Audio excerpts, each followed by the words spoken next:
ఉప్మా చేస్తున్నానండి.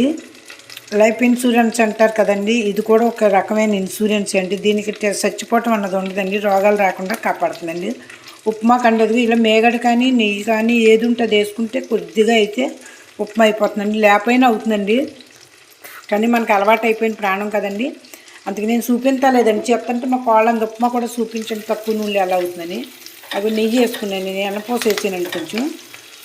చూస్తున్నారు కదండి, మంచి బెనిఫిట్లు ఉన్నాయండి. లైఫ్ ఇన్సూరెన్స్ లాగా ఎల్ఐసి లాగా అండి ఇది కూడా. నేను ఒక విధమైన ఎల్ఐసి అంటాను, మన ప్రాణాన్ని కాపాడి ఎల్ఐసి అంటున్నానండి. అది చచ్చిపోతే డబ్బులు వస్తాయండి, ఇది మనల్ని బతికింటుందని నేను చెప్పదలుచుకున్నానండి.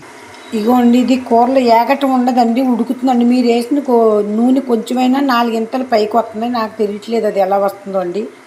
ఇదిగోండి, ఇదే దీని విశేషం అండి. అందుకని ఈ గిన్నె గురించి మళ్ళీ అందుకే నేను లైఫ్ ఇస్తుందండి. అది ఎల్ఐసి అంటే ఇన్సూరెన్స్ చేయించుకుంటామండి. ఇది మనకి ప్రాణానికి కాపాడటానికి ఇన్సూరెన్స్లా ఉందండి నాకు.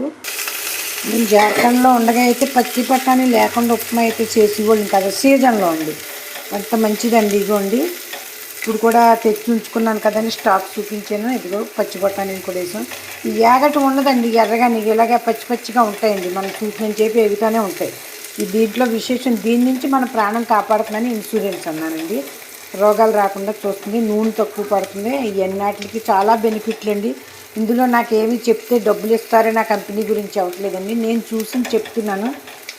ఇదిగోండి, అరమట్లో ఎర్రగా బాగున్నాయి కదండి. ఇగో కూరలు ఎక్కువ వేసుకుంటానండి, కొంచెం బాగుంటుందండి. ఉప్మాలో పచ్చి బఠానీలు వేసుకుంటే దాని టేస్టే వేరండి బాబు. జీడిపప్పు కూడా వేసుకోవచ్చండి, జీడిపప్పు అందరూ వేస్తారు, కామనే కదండి. మన ఆంధ్రాలో అందులో ముందే వేస్తారు ఎక్కువండి.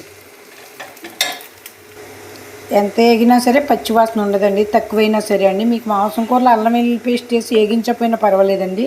ఆ విధంగా చుట్టూ ఇది కూడా మీరు ఆలోచించండి ఎలా ఉంటుందని. ఇగోండి, మరగబెట్టి నీళ్ళు వచ్చానండి, గమ్మున్న అయిపోతుందండి, టిఫిన్ లేట్ అవుతుందని. ఇదిగోండి, వంతుకి మీ ఇష్టం అండి, వంతున్నర వేసుకోండి, మీరు ఎలా తింటే అలాగండి. కొంచెం పొడి పొడిగా తినేవాళ్ళు ఉంటారు, కొంచెం ముద్దగా తినేవాళ్ళు ఉంటారు. మా ఉప్మా అయితే ఇగోండి వంతుకి నేను అందాజాన్ని వేసేస్తానండి, కొంచెం పెద్ద అయ్యాం కదా మేము. మూత పెట్టుకుందామండి 2 నిమిషాలు. ఇదిగో ఇదే అండి మెయిన్, వెంటనే ఉడికిపోతుంది మనకి. ఇది మన లైఫ్ ఇస్తుంది అన్నాను అంతకండి, నేను ఇంకేమీ కాదండి. ఇదిగోండి చూడండి, అది ఉడకదు, ఉత్తేజంగా ఉడకదండి. అదిగోండి దగ్గరికి అయిపోతుంది.